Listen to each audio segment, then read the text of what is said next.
단기 전도를 안 하면 안 돼요. 그래서 이웃 사람과 만나서 교제를 하면서 그 사람을 교회에 한 번만 가자. 밥 사주고 차 사주고 그러면서 먹은 자는 원래 딸려오게 돼 있어요. 붕어도 미끼를 자꾸 던지면은 언젠가 걸리듯이 내가 낚시질을 많이 했는데 미끼를 자꾸 던지면 걸리게 된다니까.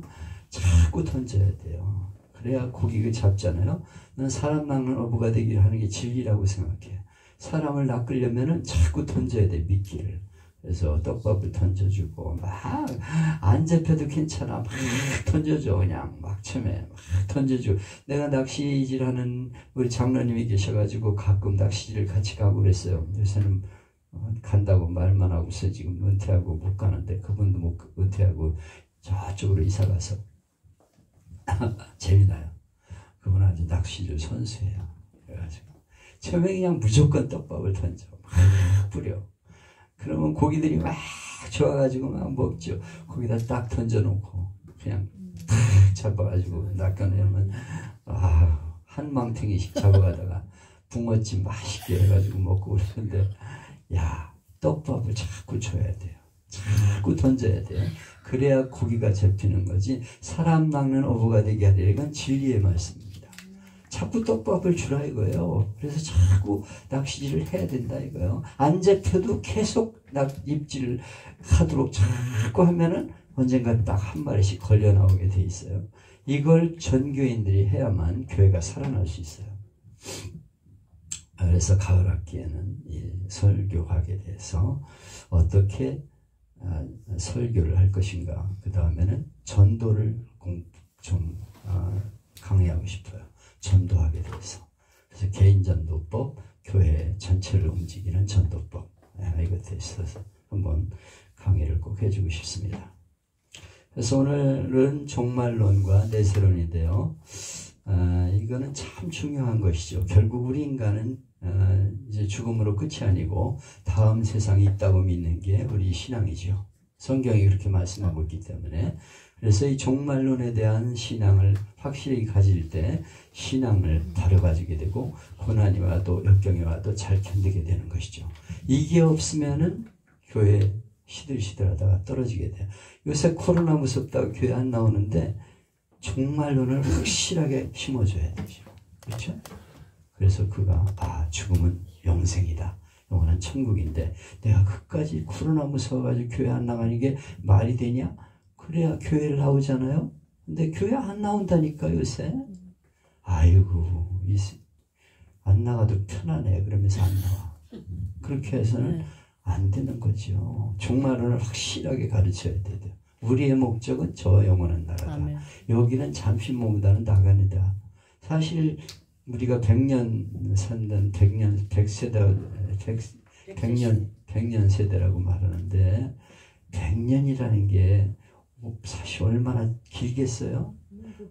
사실 10살 살다가 죽거나 100년 살다 죽거나 하나님 앞에서는 아무것도 아니고요. 먼지 같은 인생이라니까. 그런데 그걸 죽을까 헐벌 떨면서 교회도 안 나와. 나는 죽으면 죽으리라 죽으면 살리라. 이게 안희숙 여사의 그런 책인데요. 나는 그건 정말 중요한 표어라고 생각해. 죽으면 죽으리라 죽으면 살리라. 그래 죽으면 죽는다.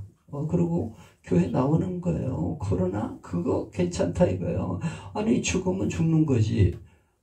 조금 일찍 가느냐 늦게 가느냐의 뿐인데 하나님 앞에는 아무것도 아닌 거예요. 100년 산들 그게 뭐 대단한 거겠어요. 내가 벌써 어떻게 살다 보니까 74살이나 살았어요. 오늘 아침에 우리 세빗이랑 같이 인라인 스케이트 요새 당근마켓을 김 나은혜 목사가 가르쳐줘가지고 그걸 올렸어요. 우리 세빗이 자꾸 인라인 스케이트 사달라고. 내 스케이트를 자꾸 이제 타다가 우리 다비씨한테 지 동생한테 타게 했더니 이게 그거 한번 타보니까 재미있으니까 그걸 아주 뺏어버렸어. 그러니까 얘는 누나는 이제 동생한테 이제 그걸 넘겨주고 할아버지 인라인 스케이트 사주세요 막 그래요. 그래서 야 내가 너 타라고 내가 인라인 스케이트 줬는데 왜 동생한테 뺏겼냐 그랬더니 괜찮아요. 그러면서 얘는 참 천사야만. 이 동생한테 그걸 뺏기고 넘겨주고서 나한테 사달라는 거예요. 그것도 부담스럽잖아. 내가 250인데 250 인라인 스케이트인데 얘가 발이 230 좀 넘어.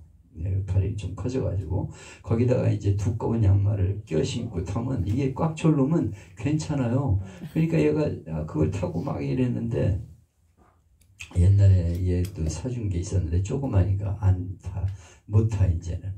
그래서 내 걸 타고서 좋다 그러는데 동생한테 뺏겼어. 당근마켓에 내가 그래 한번 타고 들어가 보자 들어갔더니 10,000원에 그게 나와 있어. 그래가지고 오늘 가서 오기 전에 가가지고 그 10,000원에 사가지고 줬잖아. K2야 K2. K2면은 우리나라 메이커 중에서 최고 메이커잖아요. K2 인라인 스케이트가 10,000원 줬다니까. 보호 장비까지 해가지고. 그분은 자기가 선수 됐대 이제. 근데 조금 자기가 타던 거라서 조금 닳긴 했지만은 그래도 이제 길이들은 그런 거예요. 근데 얘가 그거 가지고 너무 좋아하는 거예요. 얘 선수가 된 분이 탔으니까 그분이 타던 길이 들어있다 이거야. 나도 앞으로 선수가 될 수 있다. 이러면서 너무 좋아요.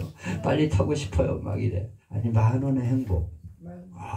비싼 거 살 거 없어. 요새는 당근마켓 가니까 별게 다 올라와 있어. 그래가지고 뭐 식탁 6인용 나무 식탁이 무료로 가져가라고 막 그래. 그리고 가죽 소파 무료로 가져가세요. 막 이런 게 나와 있어. 근데 우리 집은 너무 집이 좁아가지고 못 가져와.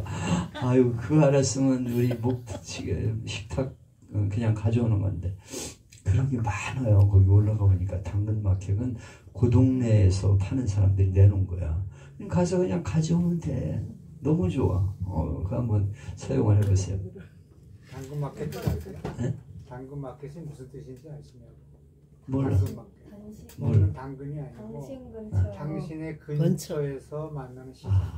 당신의 근처에서 만난 시장이다. 그렇구나. 또 신인수 목사님이 또 해석까지 해주시네. 그래가지고 그걸 이제 타고서 너무 좋다고 막 그러는데 아이고 사실 우리가 너무 낭비를 할 필요가 없어. 비싼 거 살 필요 없어. 그냥 적당히 입다가 가는 거예요. 하나님 부르시면. 아니 뭐 좋은 거 입는다고 뭐 몇십 년 더 사는 것도 아니고 아니, 더 살아본들 뭐가 있겠어. 죽으면 살리라. 영원한 나라가 있다 이거요. 천국이 있다 이거요. 이 소망을 확실히 가지고 살아야 되기 때문에 이걸 확실히 가르칠 때 우리 성도들의 믿음이 올바로 살아나게 되는 줄 믿습니다. 그래서 이거 너무 중요하기 때문에 이번 학기에 한번 공부를 하려고 그래요. 그리고 정말 교회는 어떤 교회가 되어야 하는가, 교회론에 대해서도 공부를 해야 됩니다. 근데 오늘 인쇄가 잘 안 돼가지고 여러분에게 그 교환을 나눠드릴 수가 없게 됐습니다. 그냥 듣고 다음에 이제 다시 인쇄를 해서 나눠주도록 그렇게 하겠습니다. 종말론에는 인간의 종말과 역사의 종말 둘로 나눌 수가 있죠. 인간은 종말을 맞게 된다 이거예요. 언젠가 막을 내리게 된다 이거예요. 우리 세비씨가 차를 타고 가면서 할아버지 주름살이 엄청 많아요. 아이고 이거 봐요. 주름살. 그래서 야 나도 너 네 손처럼 이렇게 깨끗했던 때가 있다. 네 손 아주 깨끗하지. 나도 그랬었어. 근데 주름살이 어느새 74살이 되고 보니까 많아지게 되는데 이거는 인생의 훈장이다. 훈장이 뭐냐 그러니 그래서 이거는 계급장과 같은 것이고 상장과 같은 거야. 그래서 인생을 살아보고 세월을 오래 살다 보면 주름살이 늘어게 되는데 이거는 인생의 훈장과 같은 거야. 나는 이거 아주 귀하게 생각한다. 이거. 이거 명언이네요. 정말 명언이지. 인생의 훈장. 주름살은 인생의 훈장이다. 얼마나 멋있어. 그래가지고 얘랑 같이 이제 가서 사왔는데 그래요. 우리 나이 들면 뭐 주름살이 점점 늘어나게 되고 주름살 보면 한심스럽죠. 죽을 죽어. 그래가지고 언제 이렇게 됐냐. 성경에 백발은 인생의 면류관이다. 그렇죠. 주름살이 언제 이렇게 됐냐. 특히 이 목주름을 보면은 한심하죠. 목주름은 피할 수가 없대. 목주름은 내가 이렇게 아침에 세면하면서 거울을 보면 목주름이 엄청 많아졌어. 막 쪼글쪼글하게 막 생겨났어. 어쩔 수 없는 거죠. 우리 인생은 점점 나이가 들게 되고 결국은 죽게 되는데 그 종말이 오게 된다는 것이죠. 그래서 종말에, 인생의 종말에 대한 한 말씀에 대한 해석을 분명히 가져야 되고요. 그리고 역사의 종말이 있다 이거야. 끝난다 이거야. 계속 무한정 계속되는 게 아니에요. 불교는 계속 윤회설로 돌고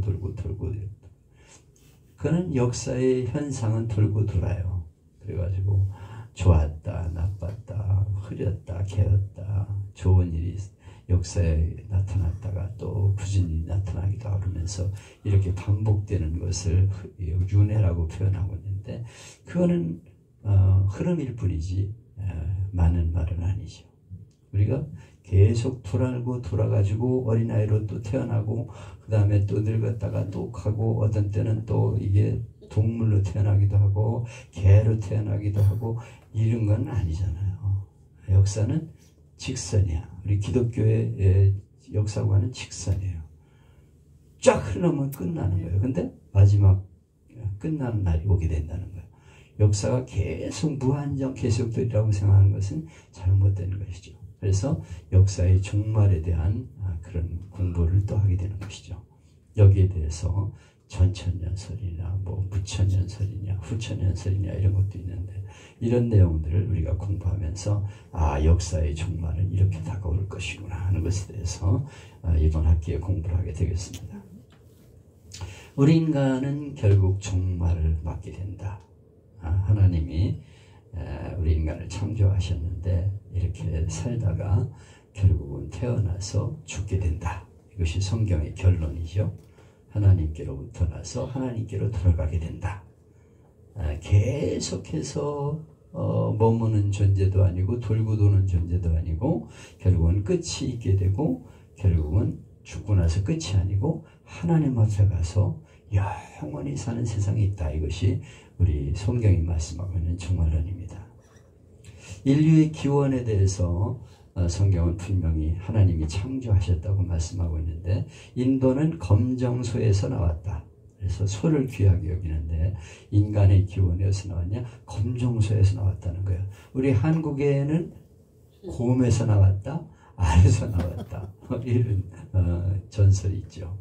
그래가지고 곰에서 환웅이니 뭐니 그러면서 곰에서 나오고 무슨 알에서 박효거새가 태어났고 뭐 이런 얘기가 있는데 이거는 다 허무맹랑한 얘기죠. 일본은 구름 타고 내려왔다는 거예요. 그럼 구름 위에서 어디서 있었던 거예요? 그냥 구름 타고 내려왔다. 이렇게 전설로 되어 있습니다. 진화론자들은 우연히 생겨나서 세월이 흐르면서 점점점 변해가지고 오늘 우리가 있게 된 것이다. 이렇게 말하고 있어요. 그러나 성경은 명확하게 하나님이 우리 인간을 창조하셨다. 이렇게 말씀하고 있죠. 네. 창세기 1장 27절에 하나님이 하나님의 형상대로 남자와 여자를 창조하시고 하나님이 남자와 여자를 창조하셨다. 남자와 여자가 세상에 구조가 다르게 태어나는 건 얼마나 신비한 일입니까? 이야, 신기하잖아요. 남자와 여자가 이렇게 다르게 태어나가지고 가정을 이루고 산다는 건 얼마나 신비인지 몰라요. 남자는 구조도 다르고 또 성격도 다르죠. 여자들하고. 여자는 또 섬세하고 이렇게 가정을 이루며 조화를 이루며 사는 건 얼마나 신비한지 일인지 모르죠. 또 2장 7절에 흙으로 사람을 지으시고 그의 생기를 불어넣으시니 생명이 되었다. 우리 인간은 흙으로 지으셨다고 말씀하고 있어요. 그래서 우리 인간의 구조를 살펴보면 흙이에요. 흙.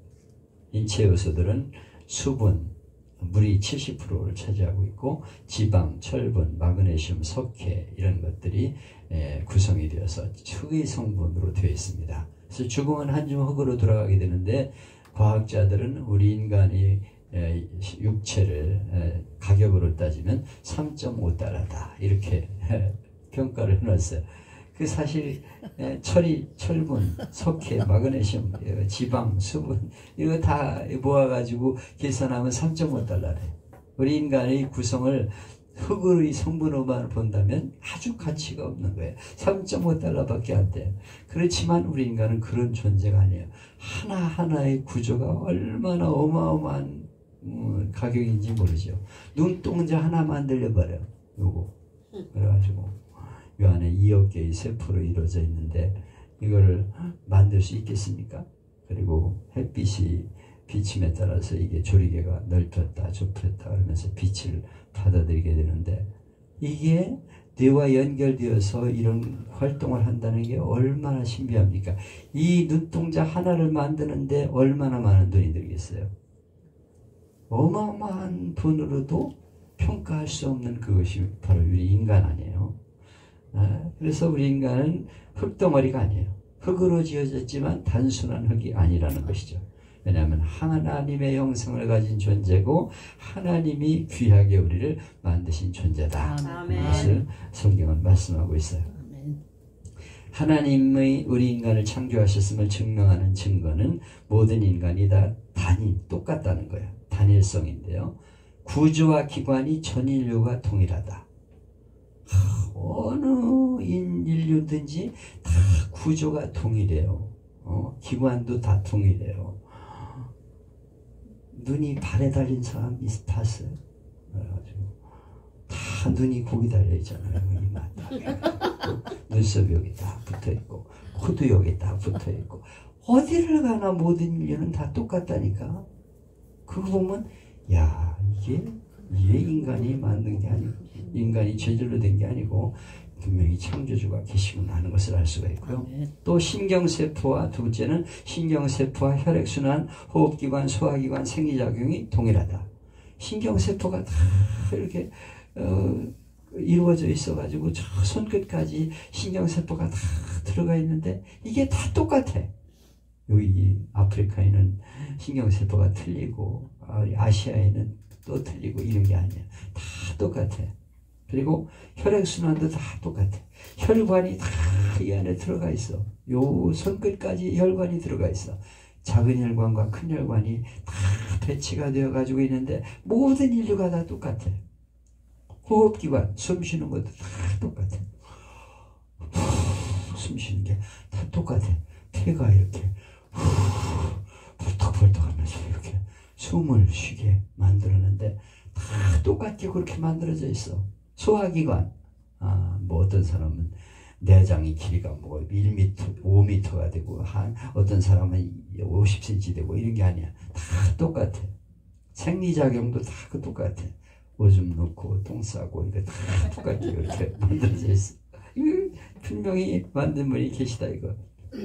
본능, 감정, 이성, 의지, 애정 이런 감정들이 다 똑같다 이거예요. 그래서 본능도 똑같고 본능이 다 똑같아요. 먹고 싶은 본능, 살고 싶은 본능, 생존 본능 다 본능이 똑같이 우리에 있고요. 감정도 다 똑같아. 사랑의 감정도 다 똑같고 야 누구를 보고 남자와 여자가 만나가지고 어느 날 눈이 번쩍 띄어가지고 사랑하고 싶다 이런 마음을 갖는다는 게 얼마나 신기한 일이야. 근데 모든 인류가 다 그런 감정을 똑같이 가지고 있다니까. 이성, 의지, 애정 다 동일해요. 그리고 모든 인종의 생식 기능이 동일하다. 뭐 한국 사람은 뭐 어떻게 해가지고 아기를 낳고 저쪽 사람은 아니고 그게 아니야. 똑같이 생식 기능이 있어.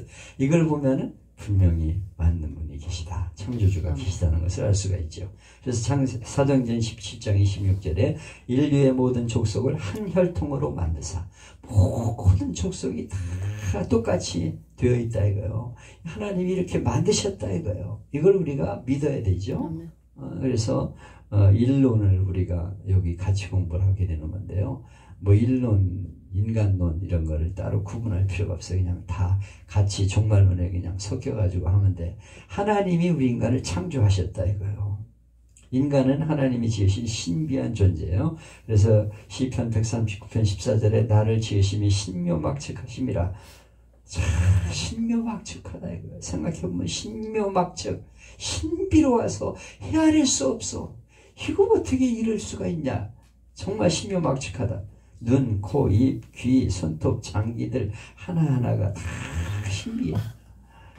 짐승이 인간이 됐다고요. 동물의 피를 인간에게 주사하면 즉사합니다. 원래 다르게 만들어진 거지 그게 변해가지고 인간이 된 게 아니다 이 것이죠. 불교는 윤회설인데 사람과 짐승을 같은 존재로 보고 사람이 됐다 짐승이 됐다 그래. 그래가지고 선한 일을 하면은 사람이 되고 악한 일을 하면은 개도 되고 돼지도 되고. 야, 그게 말이 되는 거예요. 하나님은 우리 인간을 창조하셨다. 창조주 하나님을 분명히 할 때 우리 인생의 의미를 바로 갖게 되고 올바른 인생을 살게 되는 것입니다. 그래서 하나님의 존재 증명에 대해서 복음 제시를 하는 내용들을 여기 교환에다 넣어놨는데 여러분 못 보시지만은 이제 다음 주에 보시면 돼요. 하나님을 나는 보여주면 믿겠다 이렇게 생각해. 내가 우리 학교 다니면서 제일 친구들에게 어려웠던 것은 야 형우야 너 교회 다니지? 하나님 보여줘 그럼 내가 믿을게. 이게 진짜 어렵더라고. 아니 보여줘야 믿는다는데 보여줄 수가 있어야지. 이게 참 대답하기 어려운 질문이었어요. 과연 하나님은 어떻게 계시다는 걸 인정할 수 있을까? 여기에 대해서 이제 과학적으로 조직적으로 이렇게 설명한 내용이 있는데 우리가 우선 생각할 것은 첫째로 보이는 것만 존재하는 건 아니다 하는 걸 인정해야 돼요. 공기 보이나요? 소리 보이나요? 냄새 보입니까? 안 보이나 존재하잖아요. 공기가 보이지 않지만 존재하는 걸 다 인정하잖아요. 하나님도 마찬가지. 하나님 보이면 믿겠다고 그러는데 하나님은 영이시기 때문에 영은 푸뉴마, 공기, 바람과 같은 단어예요. 공기가 보이지 않듯이 하나님은 보이지 않으나 온 세상에 존재하는 분이라 이거예요. 그래서 바람처럼 공기처럼 보이지 않으나 온 세계에 존재하고 계셔. 그래서 공기가 여기도 있고 미국에도 있고 일본에도 있듯이 하나님은 어디나 계신 분이셔. 온 세상에 다 어디나 존재하는 분이셔. 야 그게 어딨냐 하나님 여기 있으면 저쪽에 어떻게 있냐 이렇게 말하는데 그거는 영이신 하나님이라는 걸 믿지 못하기 때문에요. 하나님은 공기 바람과 같이 온 세상에 어디나 존재하는 분이시다 이거예요. 어디나 계시면서 우리를 돌보시고 지키시고 인도하시는 분이시다. 이거를 우리가 인정해야 되죠. 두 번째는 하나님은 어떻게 알 수 있냐. 모든 사물을 인식하는 기능이 틀려요. 그렇죠? 물체는 눈으로 봐야 돼요. 이건 눈으로 보니까 이거는 핸드폰이구나. 물체는 눈으로 봐서 알 수 있어요. 소리는 귀로 들어서 알 수 있죠. 귀로 들어서. 지금 얘기하는 것들 다 들리시죠? 귀로 들어서 알 수 있어요. 냄새는 코로 맡아서 알 수 있고 맛은 혀로 알 수 있게 돼 있어요. 이렇게 하나님이 인식 기능을 다 다르게 해놨어요. 냄새를 내가 한번 귀로 맡아보겠다. 아니 코로만 꼭 맡아야 되냐 냄새를? 내가 귀로 한번 냄새를 한번 맡아볼게. 냄새를 맡아집니까? 인식 기능이 다르기 때문에 안 된다니까요. 아니 나는 나는 한번 소리를 눈으로 한번 봐야 되겠다. 안 된다니까? 인식 기능이 틀리다니까? 나는 맛을 한번 눈으로 한번 보겠다. 아무리 쳐다봐도 맛인 줄 모르게 돼요. 인식 기능이 다 틀리다니까? 근데 영은 영으로 알 수 있는데 영은 우리의 마음이에요. 하나님 우리에게 주신 마음. 마음이 있다는 건 얼마나 신기합니까? 이 마음을 영혼이라고도 말하고 있는데요. 하나님이 우리에게 마음을 주셨는데 하나님은 우리의 마음으로 느끼는 거예요. 하나님은 계시는구나. 하나님은 살아계시구나. 하나님은 나를 사랑하시는구나. 이걸 마음으로 깨달을 때 감동이 되고 눈물이 나고 하나님 나를 사랑하셨군요. 그러면서 감동하면서 울게 되는 것이죠. 성경은 하나님이 흙으로 사람을 지으시고 그의 생기를 불어넣으셨다. 그래서 생명이 되었다 그러고 있어요. 생명이 되었다는 건 살아있는 영혼을 가진 존재가 되었다는 거예요. 생명, 영혼을 가진 존재가 되어서 우리 인간은 영적인 존재예요. 몸은 흙으로 되어 있지만 영혼을 가진 존재가 된 게 동물과 다른 점이에요. 그래서 영으로, 마음으로 하나님을 느끼는 거예요. 하나님이 살아계심을 깨닫게 되고 느끼게 되고, 하나님은 나를 사랑하시는구나, 그리고 펑펑 울게 되는 것이죠. 그래서 영혼을 가진 존재가 바로 인간이기 때문에 영이신 하나님을 믿고 살아갈 때 행복한 거예요. 그리고 감사하게 되고, 어떤 때는 얼마나 하나님 은혜가 감사하지 눈물을 펑펑 쏟을 때가 있어. 영으로 하나님을 만나게 될 때 감동이 있게 되고 눈물이 나오게 되는 것이죠. 그래서 우리 인간이 죽었다 그러면은 영혼과 육체가 분리되는 시간이에요. 그래서 돌아가셨습니다. 뭐 어디로 돌아가냐? 육체는 흙으로 돌아가고, 육체는 흙으로 지었기 때문에 이 몸은 흙으로 돌아가고, 영혼은 하나님께로 가는 거예요. 영이신 하나님께로 가는 것이 죽음입니다. 그래서 육체와 영혼이 분리되는 것이 바로 죽음이죠. 그래서 우리 인간은 하나님 앞에 가게 되는 것이다. 그리고 죽음이 끝이 아니고 심판을 받게 되는 것이다. 그가 행한 일에 대해서 심판을 반드시 받게 된다고 말씀하고 있는 것이죠. 그래서 우리는 늘 하나님 앞에 올라가는 인생을 살아가도록 결단해야 되는 것입니다. 셋째로, 그러면 하나님 계신 걸 어떻게 할 수 있느냐? 증거가 몇 가지 있어요. 첫째는 종교론적인 논증이 있는데, 이거는 종교심이 있는 것을 볼 때 하나님이 계심을 알 수 있다. 우리 인간에게는 종교심이 있다는 거죠. 어디를 가나 다 종교적이에요. 그래서 저 아프리카에 가면은 둥둥둥 북을 치면서 이러면서 신을 섬기는 거예요. 깃대를 흔들고 막 이러면서 거기 신을 섬기는 그런 사람이 막 이러면서 하는데, 그래가지고 무슨 일을 당하면 우리 인간은 신을 의지할 마음을 갖고 있어. 근데 하나님이 어떤 분인지 모르기 때문에 나무도 신이 되고 돌도 신이 되고 신기한 나무, 야 저기 용험한 신이 저 안에 계셔. 그래가지고 그 앞에 가서 비나이다 우리 자식이 잘 되기를 비나이다 구슬을 갖다 떡을에다 갖다 바치고 나무에다가, 그래요 나무가 근데 줄 게 없어가지고 속이 다 썩었어. 오래된 나무가 하도 빌었는데 줄 게 없어가지고 속이 다 썩었어. 나무에 신이 있다고 생각하니까 큰 바위에 무슨 신이 있다고 생각하고 바위 밑에 갔다가 음식을 차려놓고 그렇게 빌어요, 무당들이. 그래서 우리 아들하고 같이 성남에 살 때 뒷산에 올라가면은 큰 바위가 있는데 그 밑에 무당들이 굿한 자리가 있어요. 거기다 굿을 해다 놓고 떡을 갖다 놓고서 막 무슨 얼긋불긋한 천들을 막 쳐놓고서 막 비는 그런 자리가 있어요. 어젯밤에 한 건 했나봐. 덜 들여졌어. 우리 아들한테, 야, 너 여기가 어떤 자리인지 아니? 귀신 나오는 자리다. 너 전설의 고향에 이러면서 막 머리 풀고 나오는 것처럼 귀신 나오는 자리야. 여기 귀신 섬긴 자리인데 여기 무당들이 여기 와가지고 막 당당당당당당당당 하면서 굿한 자리야 여기. 근데 아빠 볼래? 내가 이거 아무것도 아니야. 이거 하나님 믿는 사람은 이런 거 아무것도 아닌 거야. 그래서 차로는 촛불 뭐 이런 거 갖다 주한지고 있는 거 그냥 거기 잔뜩 얼룩얼룩한 거 탁 갖다가 찢어가지고 내버리면서, 봐, 괜찮지? 만일 이게 귀신이 아빠를 이길 수 있다면은 난 당장 이 자리에서 죽게 되는데 안 죽잖아. 이렇게. 너 이런 거 아무것도 아닌 거야. 귀신은 아무것도 아닌 거야. 하나님 믿는 사람이 이런 거 걱정할 필요가 없어. 무서워할 필요 하나도 없어. 내가 어려서부터 그 아이에게 뒷산에 올라가가지고 훈련을 시켰기 때문에 설교사가 됐다니까. 그 애는 그걸 기억하는지 모르겠어요. 대여섯 살 때부터 데리고 올라갔으니까. 근데 내가 그렇게 아이들에게 얘기를 해줬어요.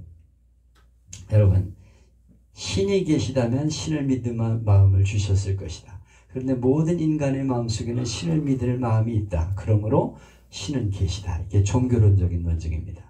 그래서 어디나 모든 인종들이 다 신을 믿고 있어. 불치병적으로 종교적이다. 신을 믿는 마음은 모든 인류에게 다 있다 이거예요. 어려운 일 당하면 신이여 나를 풍휼히 여겨주시고 살려주세요. 이렇게 빈다 이거예요. 신이 계시다면 신을 믿을 마음을 주셨을 것인데 모든 인간의 마음에는 신 믿는 마음이 있다. 그러므로 신은 계시다. 하나님은 계시다. 이게 종교론적인 논증입니다. 두 번째는 도덕론적인 논증인데 우리 인간에게는 선한 양심이 있기 때문에 신은 계시다. 만일 선한 신이 계시다면 선한 마음을 우리 인간에게 주셨을 것인데 우리 인간에게는 선한 마음이 있다. 그러므로 신은 계시다. 이것이 도덕론적인 논증입니다. 동물과 달리 인간에게는 양심이 있잖아요. 도둑도 자기 자식에게 너도 이 애비처럼 도둑놈 되지 마라. 도둑놈 되라. 이렇게 말하진 않아요. 넌 절대 도둑질하면 안 돼. 이렇게 말해요. 바람 피우는 아빠가 자기 딸한테는 절대 너 남자 만날 때 조심해야 돼. 이렇게 얘기한다니까요. 이것은 우리 인간에게 양심이 있다는 증거예요. 그래서 임마누엘 칸트는 철학자는 하늘에는 별이 있고 인간의 마음에는 양심이 있다. 이 양심은 하나님이 세우신 마음의 법정이다. 그랬어요. 법정에 안 가도 내가 잘못하는 거 알아. 그래가지고 스스로 야, 난 잘못했구나 하는 걸 알게 되어 있다는 거니까. 선한 마음을 주셨어요. 양심이라는 걸 주셨다고 말씀하고 있습니다. 누가 뭐라고 하든지 안 하든지 내 양심이 내 잘못을 알고 그 죄책감 때문에 그 죄 문제를 해결하기 위해서 신을 찾게 하신 거예요. 이 죄 문제가 우리 인간에게는 가장 큰 문제입니다. 그래서 누가 쫓아오는 사람이 없어도 도망하느니라.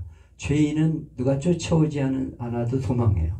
그래서 무슨 누가 너 죄인이지 이렇게 말하지 않아도 가슴이 두근거리고 야 무슨 일 내가 당하는 거 아니야? 이러다 벌 받는 거 아니야? 이런 마음을 가지고 있어. 그래서 우리 인간이 하나님을 찾게 만드셨다는 거예요.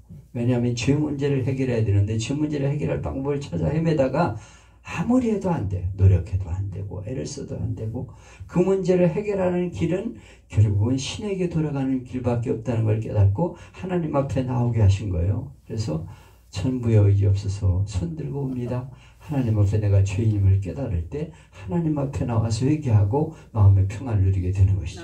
이 죄 문제를 해결하지 인간은 항상 불안한 거예요.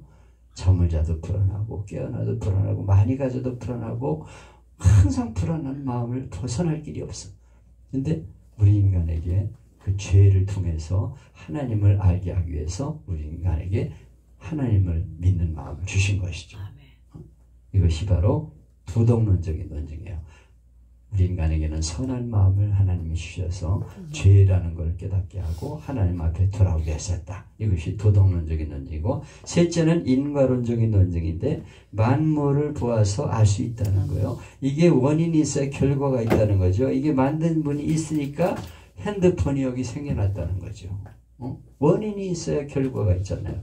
여기 뭔지 이거 책 받침이 있는데 만든 분이 있으니까 이게 생겨났지 저절로 있을 수가 있냐는 거예요. 여기 성경책도 만든 분이 있으니까 여기 생겨났지, 아니 이게 저절로 생긴다는 게 말이 됩니까? 이건 분명히 만든 분이 있어서 여기 생겨났다 이거예요. 어떻게 이게 저절로 생길 수가 있습니까? 가만히 보면 이 세상이 참 신비한데 인간을 보면 참 신기해요.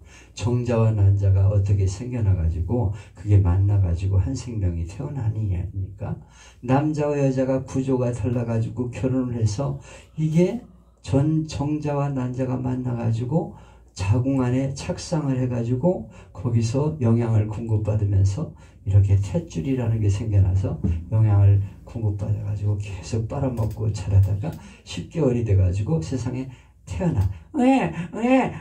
하고 태어나는데, 아니 난자와 형자가 어떻게, 정자가 어떻게 새로 생겨나며 그거 두 개가 어떻게 만나가지고 자궁 안에 착상을 해가지고 탯줄과 연결되어서 엄마의 영양을 공급받으면서 자라느냐는 거예요.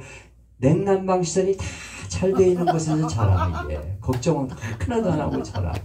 그러다가 10개월이 되면은 이게 엄마 뱃속에서 자궁이 이렇게 열리면서 세상에 태어나는 거예요. 그러면 얘는 끝나는 거예요. 왜냐하면 탯줄을 자르는 순간 영양을 끊어버리니까 얘는 죽는 거 아니야? 근데 쭈쭈가 준비되어 있어. 야, 저 통이 어떻게 젖이 나오게 그렇게 만들어졌어? 인간이 만든 건가? 어떻게 저 통을 하나 만들어 놨습니까?